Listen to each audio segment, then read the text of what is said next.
Shalom saudara-saudariku, apa kabarnya? Kiranya Tuhan Yesus selalu menyertai kita di sepanjang hari, di setiap harinya dalam hidup kita. Pernahkah saudara-saudari memiliki seorang sahabat? Atau sekarang, saudara-saudari mungkin memiliki seorang sahabat atau teman yang kita katakan begitu dekat dengan kita. Rasanya pasti sangat bersyukur ketika kita memiliki seseorang yang selalu ada untuk kita di setiap saat dalam kondisi apapun. Itu yang kita sebut dengan persahabatan. Nah, jika persahabatan kita dengan manusia begitu sangat menyenangkan, apalagi persahabatan kita dengan Tuhan. Tapi kebanyakan orang tidak pernah bergaul karib dengan Tuhan, atau tidak memiliki hubungan yang intim dengan Tuhan. Padahal kalau kita melihat ketika kita bergaul karib dengan manusia, kadang kita mengalami sukacita. Karena ketika kita sedang dalam masalah, ketika kita sedang dalam keadaan susah, ada seseorang yang senantiasa dekat dengan kita, menghibur kita, yang memberi kita support, dan lain sebagainya. Apalagi jika kita bergaul dengan Tuhan. Orang mungkin bertanya, Tuhan kan tidak terlihat, kita tidak bisa melihat Tuhan. Bagaimana kita bergaul karib dengan Tuhan? Membangun hubungan dengan Tuhan adalah suatu kewajiban yang harus kita miliki sebagai orang Kristen. Kenapa seperti itu saudara-saudariku? Karena ketika kita bergaul karib dengan Tuhan, pasti kita akan merasakan luar biasa kasih-Nya, luar biasa indahnya kasih Tuhan itu dalam hidup kita setiap hari.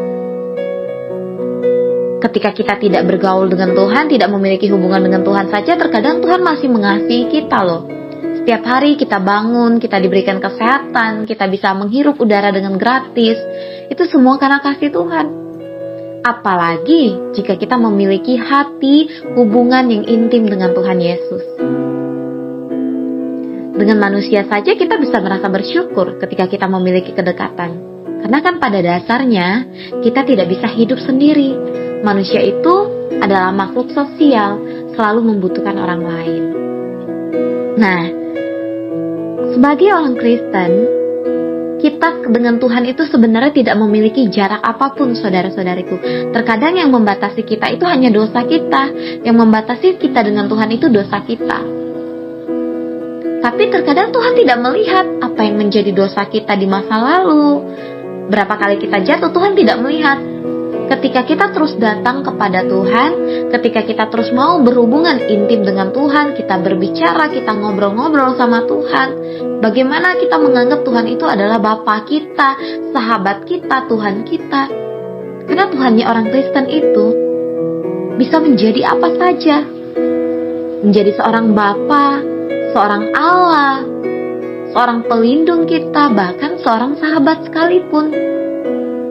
Ada satu orang tokoh Alkitab yang patut kita contoh, yaitu Henokh. Henokh dikatakan bergaul karib dengan Tuhan. Bahkan dia bergaul karib dengan Tuhan selama 300 tahun sepanjang hidupnya. Dan setelah itu akhirnya ia diangkat oleh Tuhan. Henokh tidak mengalami kematian, saudara-saudariku. Mari kita buka di dalam kitab Kejadian yang kelima. Saudara-saudariku boleh persiapkan Alkitabnya agar kita bisa baca firman Tuhan ini bersama-sama. Di dalam Kejadian yang kelima ayat yang ke-23 sampai ke-24. Di sini dikatakan, jadi Henokh mencapai 365 tahun. Dan Henokh hidup bergaul dengan Allah, lalu ia tidak ada lagi sebab ia telah diangkat oleh Allah. 360 tahun, 300 tahun lebih Henokh bergaul karib dengan Tuhan. Ia memiliki hubungan yang intim dengan Tuhan. Dan akhirnya apa yang ia dapatkan, saudara-saudariku? Henokh itu tidak mengalami kematian. Sampai sekarang kuburan Henokh di mana Henokh berada itu tidak pernah ditemukan, saudara-saudariku. Karena ia diangkat oleh Tuhan sendiri. Ia tidak mengalami kebinasaan. Karena dia bergaul karib dengan Tuhan. Dan tidak hanya Henokh, saudara-saudariku. Abraham juga disebut dengan sahabat Allah. Bahkan juga dia bergaul karib dengan Tuhan. Dia memiliki hubungan yang intim dengan Tuhan. Ada banyak tokoh-tokoh Alkitab yang memiliki hubungan yang begitu dekat dengan Tuhan. Bayangkan saudara-saudariku, ketika kita dikasih oleh seorang manusia, kita memiliki seorang yang sangat dekat dengan kita, berbagi cerita, atau mungkin kita dekat dengan orang tua kita, atau siapapun pasangan kita ya. Kita merasa sangat dikasih dan sangat bersyukur. Apalagi jika kita memiliki hubungan yang intim dengan Tuhan, bergaul karib dengan Tuhan. Bagaimana bergaul karib dengan Tuhan, saudara-saudariku? Ketika kita melakukan segala sesuatu itu sesuai dengan kehendak Tuhan, itu yang pertama. Ketika kita mau merencanakan sesuatu, kita selalu tanya sama Tuhan, Tuhan, hari ini aku mau seperti ini, Tuhan, aku mau ke depannya begini. Bagaimana Tuhan ya? Apakah Tuhan izinkan, kasih tanda Tuhan? Ketika kita menanyakan segala sesuatu yang akan kita rencanakan kepada Tuhan, kita melibatkan rencana kita, pekerjaan kita, apapun itu dengan tangan Tuhan. Karena kita menganggap Tuhan adalah sahabat kita. Namanya dekat. Ketika kita dekat dengan seseorang, terkadang kita ingin membuat orang itu selalu tahu apa yang kita lakukan. Bukankah seperti itu, saudara-saudariku? Bahkan terkadang kita menanyakan pendapat mereka. Bagaimana ini ya? Bagaimana ini ya? Apalagi dengan Tuhan. Jadi bergaul karib dengan Tuhan itu kita menanyakan, kita melibatkan Tuhan dalam setiap perencanaan dalam hidup kita.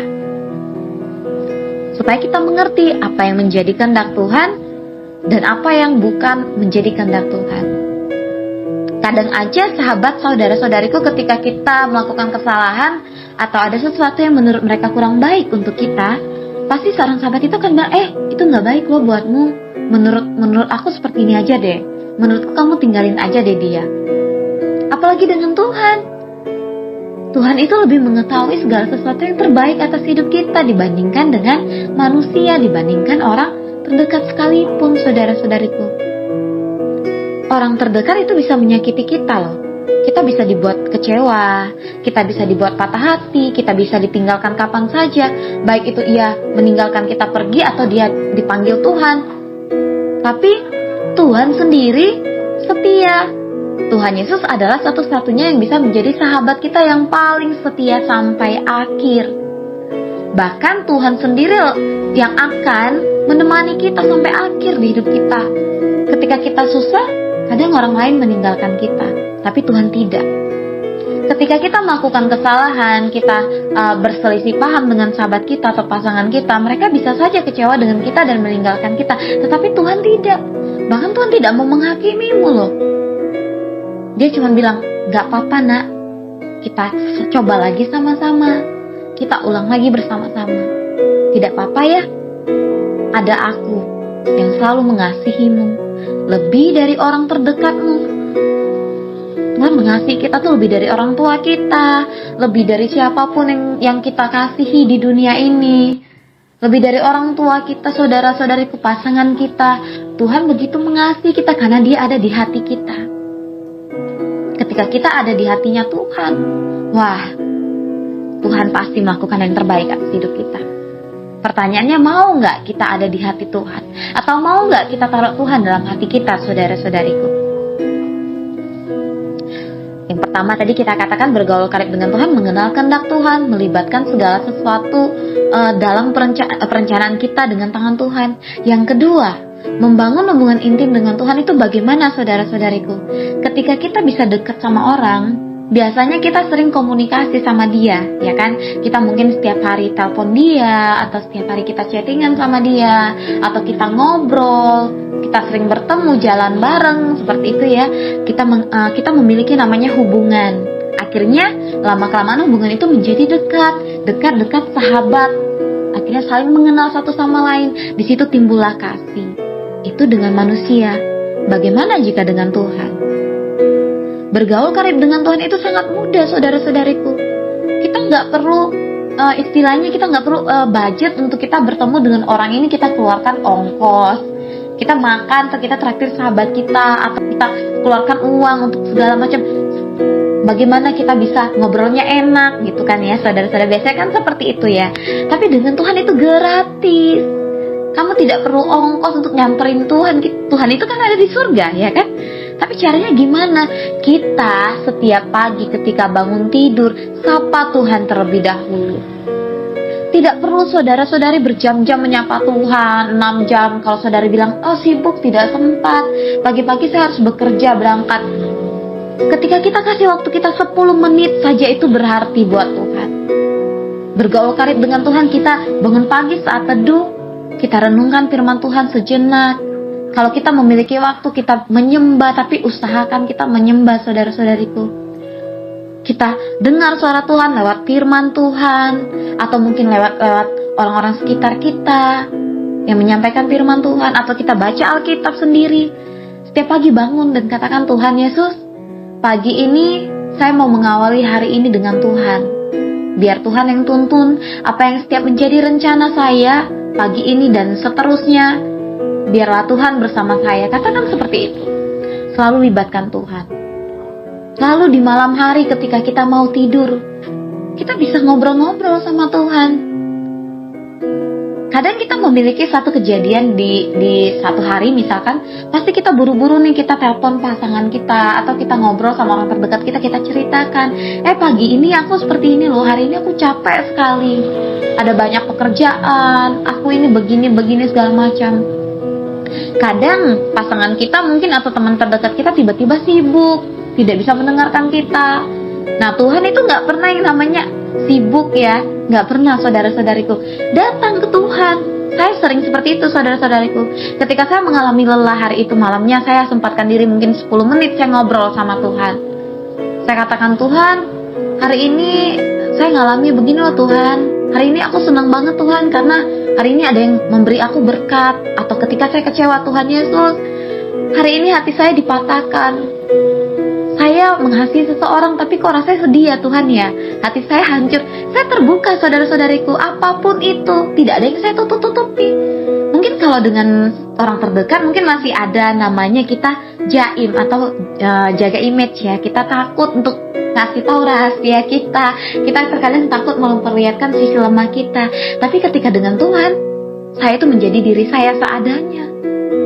Karena saya yakin Bapa saya di surga itu adalah Bapa yang menerima apapun keadaan saya. Karena dia lebih dari seorang sahabat. Dia Bapa. Saya katakan, saya bilang, Tuhan saya hancur. Oh Tuhan saya sedih banget nih, saya lagi patah hati. Saya katakan seperti itu. Terus Tuhan saya lagi senang. Atau Tuhan saya lagi suka nih sama seseorang. Gimana ya Tuhan ya, menurut Tuhan dia baik gak? Seperti itu saudara-saudariku. Kita bangun hubungan kita dengan Tuhan. Nah, ketika kita sudah terbiasa setiap hari kita ngobrol sama Tuhan, di pagi hari ketika bangun kita menyerahkan diri, malam harinya kita bercerita kepada Tuhan, bahkan kita menyempatkan diri untuk baca Alkitab, kita memiliki hubungan yang intim dengan Tuhan. Hubungan yang begitu dekat. Ketika kita bergaul karib dengan Tuhan, pasti Tuhan itu menjadikan kita itu, ya sekarang memang kita berharga di mata Tuhan, memang kita sudah berharga, Tuhan menjadikan kita biji matanya. Tapi ketika kita memiliki hubungan spesial itu loh saudara-saudariku, gak semua orang itu punya hubungan spesial dengan Tuhannya. Tapi kita bisa nganggap Yesus itu sahabat kita, segalanya bagi kita. Tidak ada suasana formal ya, tidak ada kayak, wah karena Tuhan kita harus begini. Ngobrol aja sama Tuhan. Mau bahasamu seperti apa, mau kamu ngobrol sama Tuhan itu pakai bahasa Inggris, mau pakai bahasa gaul, mau seperti apa, Tuhan mengerti. Mau kamu nangis jadi-jadinya matamu sampai bengkak ya, sampai ingus kita itu keluar-keluar, saudara-saudariku, Tuhan itu tetap mengerti. Namanya sahabat. Indahnya bergaul karib dengan Tuhan seperti itu. Ketika kita bergaul karib, namanya sahabat pasti ingin memberikan yang terbaik. Ketika kita memiliki hubungan yang intim dengan Tuhan, percaya Tuhan juga akan menciptakan hubungan kita yang begitu luar biasa baik dengan orang-orang yang ada di sekitar kita, dengan orang tua kita, dengan saudara kita, sahabat kita. Hubungan kita akan jadi lebih baik. Ketika kita bergaul karib dengan Tuhan, maka setiap perencanaan dalam hidup kita, setiap masa depan dalam hidup kita itu sudah Tuhan sediakan, saudara-saudariku. Percaya. Karena ada firman Tuhan mengatakan di Amsal yang ke-17, ayat yang ke-17. Mari kita buka Alkitab kita lagi. Di Amsal yang ke-17 ayat yang ke-17 dikatakan seperti ini. Seorang sahabat menaruh kasih setiap waktu dan menjadi seorang saudara dalam kesukaran. Nah, waktu kita bersahabat dengan orang, ketika kita mengalami kesukaran, biasanya sahabat kita akan menolong kita. Tapi juga terkadang tidak loh saudara-saudari. Karena kita tidak bisa berharap penuh pada manusia, meskipun kita merasa dia itu sudah segalanya buat kita, dia mengenal kita, mengerti kita. Tidak ada yang lebih mengenalmu selain Tuhan Yesus. Kadang mereka tidak bisa memberi solusi juga loh. Kadang ketika mereka juga lagi susah juga, kita tidak bisa memaksa orang lain untuk menolong kita. Tapi Tuhan Yesus pasti memiliki cara menolong kita. Dia punya waktu yang begitu banyak untuk kita, tidak dibatasi dengan waktu. Kita tidak perlu membuat schedule dulu untuk bertemu sama Tuhan, tidak. Malah terkadang terbalik. Malah kita yang kadang nih bikin jadwal nih, nanti aku ketemu Tuhan di jam segini, terus kita tunda lagi. Padahal yang butuh Tuhan itu kita. Yang butuh seorang sahabat seperti Tuhan Yesus itu kita loh. Kalau manusia saja bisa menaruh kasih setiap waktu, manusia saja, sahabat kita yang manusia saja bisa menolong kita, apalagi Tuhan Yesus, Tuhan semesta alam. Dia pasti akan melakukan apapun untuk untuk sahabatnya, untuk anaknya. Tidak akan dibiarkannya kita sendiri, tidak akan ditinggalkannya kita ke dalam susah, tidak akan dibiarkannya kita berlama-lama bercucuran air mata. Itulah enaknya bergaul karib dengan Tuhan, saudara-saudariku. Mari sebelum kita membangun hubungan kita dengan seseorang, ya atau mungkin seorang yang akan menjadi pasangan kita nanti, siapapun itu, kita bangun dulu hubungan kita dengan Tuhan. Bergaul karib dulu dengan Tuhan. Dengan cara apa? Melibatkan segala sesuatu rencana kita itu dengan tangan Tuhan. Yang kedua, kita ngobrol-ngobrol sama Tuhan, kita komunikasi sama Tuhan setiap mau tidur, bangun tidur, atau kapanpun ketika kita sempat, kita ngobrol sama Tuhan. Karena ketika kita mau ngobrol tentang Tuhan kepada orang lain, kita perlu ngobrol dulu sama Tuhan. Ngobrol dulu sama Tuhan, baru kita ngobrol tentang Tuhan kepada orang lain. Gimana kita mau kenali Tuhan kepada orang lain, sedangkan kita aja tidak tahu pribadi Tuhan Yesus, ya kan? Kita tidak tahu nih, bagaimana Tuhan Yesus ini. Kita nggak dekat, nggak punya hubungan, ya bagaimana kita bisa tahu Tuhan Yesus? Sedangkan kita nggak dekat sama orang aja, kita nggak tahu dia sukanya apa, dia bagaimana. Kalau kita nggak punya hubungan, begitu juga dengan Tuhan. Kalau kita mau membagikan kasih Tuhan kepada orang lain, kita harus punya hubungan dulu sama Tuhan. Karena ketika kita bergaul karib dengan Tuhan, kita lama-lama jadi ngerti loh, kenal kehendak Tuhan loh, saudara-saudariku. Kita lama-lama mengerti loh, pribadi Tuhan Yesus itu pribadi yang luar biasa loh ternyata. Wah, Tuhan Yesus itu sangat luar biasa baik loh ternyata. Wah, Tuhan Yesus itu tuh pokoknya gak bisa dibandingin dengan kata-kata loh ternyata. Nah, kita bisa ngomong sama Tuhan, tahu gak, sahabat aku itu Tuhan Yesus itu, waduh, tiada duanya, ya. Kita bisa ngomong itu sama orang lain. Jadi orang lain bisa merasakan kasihnya Tuhan. Mari saudara-saudariku, kita miliki hubungan kita yang intim dengan Bapa kita yang di surga. Sehingga ketika kita memiliki hubungan yang intim sama satu pribadi yang berkuasa loh atas alam semesta, di surga, di dunia, seorang raja, wah, luar biasa sekali hidup kita, luar biasa sekali penyertaan Tuhan itu atas hidup kita. Percaya saudara-saudariku. Mari kita seperti Henokh, seperti Abraham, yang bergaul karib dengan Tuhan, dengan Bapa, intim dengan Tuhan. Mulai bangun hubungan itu. Jikalau saat ini engkau jauh dari Tuhan, mari datang lagi. Engkau berikan waktu 5 menit, gak apa-apa, Tuhan itu tunggu. 10 menit, nanti bertambah lagi. Tuhan pasti senang. Tuhan akan berkenan kepada kita. Mari kita mulai bangun hubungan kita dengan Tuhan. Sehingga segala sesuatu yang ada di dunia ini yang terlihat susah itu, ketika sama Tuhan kita kan memiliki sahabat, itu gak akan terlihat susah lagi. Kita akan merasa sukacita menjalani hidup ketika kita memiliki seorang sahabat yang setiap hari tangannya memegang kita. Indah bukan saudara-saudariku? Sangat indah ketika kita memiliki hubungan dengan Tuhan. Pasti Tuhan akan memberikan yang terbaik. Saat ini bangun hubunganmu dengan Tuhan terlebih dahulu, maka hubungan kita dengan orang lain juga akan berhasil. Mari kita bersatu dalam doa saudara-saudariku. Bapa, terima kasih. Terima kasih Roh Kudus buat kebaikan dan kasih setia Tuhan yang telah terus menyertai kami sehingga hari ini kami boleh ada dan kami boleh mendengar sebagian dari firman Tuhan. Itu semua karena kebaikan dan kasih setiamu Tuhan. Tuhan, saat ini kami diajarkan bagaimana kami harus membangun hubungan intim kami dengan-Mu Tuhan. Bagaimana kami harus menjadi sahabat Tuhan, sehingga ketika kami menjadi sahabat Allah, kami tidak akan mengalami kekecewaan. Kami akan terus Engkau tuntun dimanapun kami berada Tuhan. Ajari kami untuk memberikan waktu kami kepadamu Tuhan di tengah kesibukan kami, dan ajari kami untuk melibatkan segala sesuatu dalam perencanaan hidup kami dengan tangan-Mu Tuhan, dengan rencana-Mu Tuhan, agar kami mengerti kehendak Tuhan. Tuhan, beri kami hati yang haus dan rindu untuk terus ngobrol dan berbicara sama Tuhan setiap pagi ketika kami mau menyerahkan diri, bahkan juga ketika malam hari, sehingga kami bisa disebut sebagai sahabat Allah. Dan ajari kami juga untuk melakukan kehendak Tuhan, mendengar suara-Mu, membaca Alkitab Tuhan, bahkan mungkin melalui orang-orang yang Engkau utus untuk menyalurkan firman Tuhan. Ajari kami seperti Henokh bisa bergaul karib dengan Tuhan, juga seperti Abraham Tuhan, karena kami tahu ketika kami memiliki seseorang yang dekat, kami merasa begitu dikasihi Tuhan, apalagi jika kami bergaul karib dengan Tuhan. Tuhan, biarlah Bapa mulai hari ini kami mau membangun hubungan kami yang intim dengan Tuhan, sehingga tangan Tuhan tetap senantiasa menyertai kami di sepanjang hidup kami hingga nanti kami bertemu dengan Tuhan. Terima kasih Tuhan, berkati orang-orang terdekat kami, pasangan kami, siapapun yang saat ini sedang dekat dengan kami, orang tua kami. Biarlah juga Tuhan mereka juga boleh memiliki hubungan yang intim juga bersama Tuhan. Biarkan kami menjadi seseorang yang saling mengasihi satu sama lain kepada sesama kami sebagaimana Tuhan mengasihi kami. Terlebih Tuhan, ajari kami lebih mengasihi Tuhan terlebih dahulu, baru orang-orang terdekat kami. Terima kasih Bapa, terima kasih. Kami menyerahkan hidup kami ke dalam tangan Tuhan. Mulai hari ini kami mau berkomitmen untuk membangun hubungan intim dengan Tuhan. Terima kasih Yesus, kami sudah berdoa dan kami percaya bahwa Tuhan senantiasa menyertai kami hingga pada akhir hidup kami. Di dalam nama Tuhan Yesus kami mengucap syukur. Amin.